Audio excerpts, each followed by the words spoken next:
Okay, class, pakita ko ng mga notes nyo. Cytoplasm, cell wall. Aray! Kanina ko pa sinasabi na itago yung mga notes nyo ah.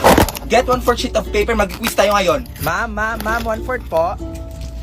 Alabe, kakasabi lang. O yan kasi Yes, sir. hindi ka nakikinig eh. Oh, best friend, alam mo na ha, letter C ko na to lahat. Sus, ako na bahala dyan. Basta ikaw din mag-check sa akin ha. Hoy Brenda, ano sagot mo sa number 2? Mitochondria, be. Ah, sige.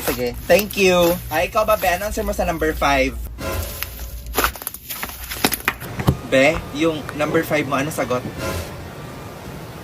Pangina, bakit di ako pinapansin nito? Be, yung number 5, ano? Be, wag ka maingay, baka makita tayo ni ma'am. Nakakainis, nasan ba kasi yung ballpen ko? Doon lang gumaganda yung sulat ko eh. Guys, sino nagnakaw ng big red ballpen ko?